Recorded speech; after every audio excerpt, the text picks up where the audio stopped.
ఇంకోటి అమెరికా, ఎట్లాగో అమెరికా వచ్చింది కాబట్టి అమెరికాలో అక్కడ ఉన్నటువంటి ప్రజాస్వామ్యం మీద నమ్మకం పోదా ఒక అధ్యక్షుడిగా గెలిచాడనేటువంటి కారణం చేత దోషిగా తేలినటువంటి ట్రంప్కి శిక్ష విధించకుండా వదిలేయడం అనేటువంటిది ఎట్లా చూడొచ్చు? ఇది ప్రపంచ దేశాలకు ఎట్లా ఆదర్శం అవుతుంది? ఇప్పుడు ట్రంప్ మీద చేసిన ఆరోపణలన్నీ రాజకీయ ఆరోపణలు అనేది ట్రంప్ పేర్కొంటున్న విషయం. ఈ మొత్తం ఏవైతే ఆరోపణలు చేయబడ్డాయో ముఖ్యంగా బైడెన్ హయాంలో రకరకాల ఆరోపణలు ఆయన మీద చేశారు. సాధారణంగా ఒక అధ్యక్షుడిగా పనిచేసిన వ్యక్తి మీద అలాంటి ఆరోపణలు మొట్టమొదటిసారిగా ఈరోజు చేయడం జరిగింది. వాటి మీద ట్రంప్ లీగల్గా పోరాడుతూ ఉన్నారు. ఈ మొట్టమొదటి కేసు ఏదైతే ఉందో ఈ కేసులో యాక్చువల్గా ట్రంప్ను దోషిగా చూపించాలి, తద్వారా ట్రంప్ను అధ్యక్ష పదవికి పోటీ పడకుండా నిషేధం విధించాలన్న ఒక ప్రణాళికాబద్ధంగా పనిచేయడం జరిగింది అనేది రాజకీయ విశ్లేషకుల అభిప్రాయం. అది ఎందుకో కుదరలేదు. చివరికి ట్రంప్ ఎన్నికలు వీటన్నిటిని ఎదుర్కొన్నాడు, సుప్రీంకోర్టుకి వెళ్ళాడు, అన్ని మార్గాల్ని ఆయన లీగల్గా క్లియర్ చేసుకుని అధ్యక్ష పదవికి పోటీ పడ్డాడు. ఈరోజు అధ్యక్షుడిగా ఎంపికయ్యాడు. ఇలా అధ్యక్షుడిగా ఎంపికైన సందర్భంలో ఒక వ్యక్తి అధ్యక్షుడిగా ఉన్నప్పుడు జరిగిన నేరంలో అతను అధ్యక్షుడిగా దిగిపోయిన తర్వాత జరిగిన విచారణ ముగిసే సమయానికి ఆయన మరలా అధ్యక్షుడిగా ఎన్నిక కావడం అనేది బహుశా అమెరికా రాజ్యాంగ చరిత్రలోనే మొట్టమొదటి. అందుకనే ఆ జడ్జి తీర్పిస్తూ ఇందులో కొన్ని తప్పులు జరిగాయి, ఆ తప్పులకి నేను శిక్ష వేయాల్సిందే, కానీ ఇక్కడున్న ప్రత్యేక పరిస్థితులు ఏవైతే ఉన్నాయో ఆ పరిస్థితుల కారణంగా నేను ఆ శిక్షను విధించలేను, కాబట్టి తప్పు జరిగిందని చెప్తాను, శిక్ష వేయను అని న్యూయార్క్ సిటీ కోర్టు, ఎందుకంటే అతనికి రాజ్యాంగంలో ఉన్న కొన్ని పరిమితుల కారణంగా అలా వ్యవహరిస్తున్నాననే విషయాన్ని ఆయన స్పష్టం చేశారు. అధ్యక్షుడు రాజ్యాంగ రక్షణ ఏదైతే ఉందో. ఇప్పుడు ఇది న్యూయార్క్ సిటీ కోర్టు ఇచ్చిన తీర్పు. ఈ తీర్పు మీద ఆయన పై కోర్టుకు వెళ్ళడానికి అవకాశం ఉంటుంది, సుప్రీంకోర్టు దాకా పోరాడడానికి అవకాశం ఉంటుంది. ఆ కోర్టుల్లో ఏం తీర్పు వస్తుందో అది ఫైనల్ తీర్పు అవుతుంది. ప్రస్తుతానికి అతన్ని ఒక దోషిగా నిలబెట్టడానికి చేసిన ప్రయత్నం ఏదైతే ఉందో అది చివరిలో ఈరోజు బైడెన్ తాను దిగిపోయే వేళ తాను అనుకున్నది కొంత ఆయన సాధించగలిగాడు. బైడెన్ ఇదే పద్ధతిలో భారత్ మీద కూడా బురద జల్లడానికి ప్రయత్నం చేశాడు.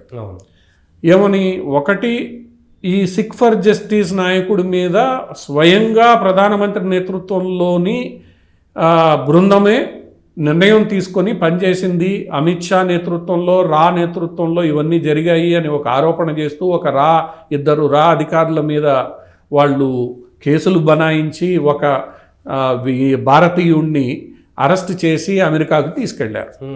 ఎందుకంటే బైడెన్ తనకు వ్యతిరేకంగా ఉన్న వాళ్ళని ఎలా ఆయన తప్పుడుగా చిత్రీకరించాడు ట్రంప్తో పాటు అన్నది ఇది రెండో ఉదాహరణ. చివరికి ఈరోజు ఏమైంది, ఆ కేసు మొత్తం ఫ్యాబ్రికేటెడ్ కేసు అని తేలింది. ఎవరినైతే అరెస్ట్ చేశారో అతన్ని విడుదల చేస్తున్నామని ఈరోజు అమెరికా భారతదేశానికి స్పష్టంగా చెప్పింది. ఆ విడుదల ఎప్పుడు జరుగుతుంది అనేది రేపో మాపో తేలుతుంది. ఎవరైతే అంకిత్ గుప్తాని అరెస్ట్ చేశారో అతను విడుదల కాబోతున్నాడు. ఆ విషయం చెప్పడానికే అమెరికా ప్రస్తుత భద్రతా సలహాదారు భారతదేశానికి వచ్చారనేది ఇంటెలిజెన్స్ వర్గాల సమాచారం. అంటే వాళ్ళు ఏదో ఒక రూపేణ అవతల వాడిని ఇబ్బంది పెట్టాలి, అవతల వాళ్ళని ఇది చెయ్యాలి అన్నది ఈరోజు బైడెన్ చేస్తున్న చర్యలు. అందులో అదానీ గ్రూప్ మీద జరుగుతున్న దాడి, చివరిలో దిగిపోయే సందర్భంలో అదానీ మీద కేసు పెట్టడం. ఇప్పుడు ఆ కేసు ఏమవుతుంది ఏంటి మొదటి నుంచి.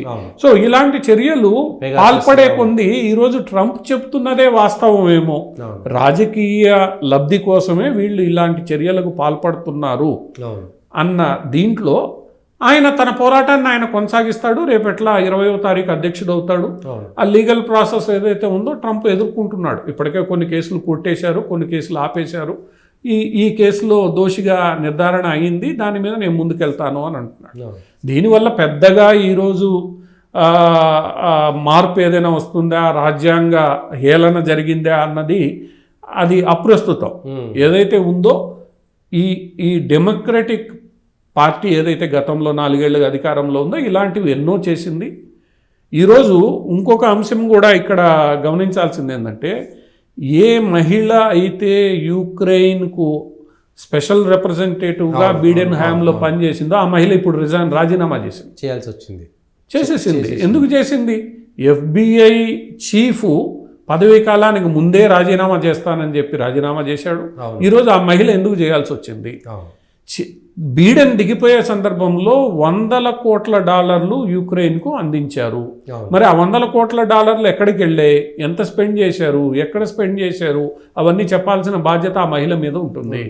ఆ మహిళే ఇవన్నీ హ్యాండిల్ చేసింది. ఇందులో అవినీతి ఉంది అనేది చాలామందికి తెలిసిన విషయం. మరి అవినీతి ఎలా జరిగింది తేలాలి. ఆమె ఏకపక్షంగా యుక్రెయిన్ వైపు మాట్లాడింది, ఈ డబ్బులన్నీ తీసుకుపోయి ఇచ్చింది, ఈ డబ్బులన్నిటికీ ఆమె మధ్యవర్తిగా వ్యవహరించింది అనేది ఆరోపణ.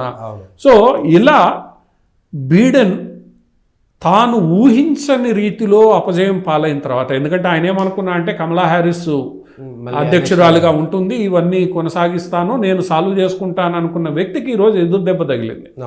ఆ ఎదురు దెబ్బ కారణంగా ఈరోజు రకరకాలు వస్తున్నాయి. భవిష్యత్తులో ఈ ట్రంప్ని వీళ్ళు ఎలా బురద పాలు చేయాలని చూశారో, రేపు బీడెన్ చేసిన అకృత్యాలు, డెమోక్రటిక్ పార్టీ చేసే అరాచకాలన్నీ కూడా బయటకు వస్తాయి. అందులో బంగ్లాదేశ్ కూడా ఒక ఉదంతం. యూనస్ గారి భవిష్యత్తు కూడా తేలాల్సి ఉంది.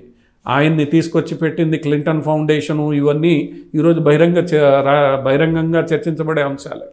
సో ఈ బీడెన్ పదవీ కాలంలో వాళ్ళు తన ప్రత్యర్థుల మీద, అది దేశం లోపల వెలుపల ఎవరైతే ప్రధాన ప్రత్యర్థులు అనుకున్నారో వాళ్ళందరి మీద వ్యక్తిగతంగా బురద జల్లే ప్రయత్నం చేశారు.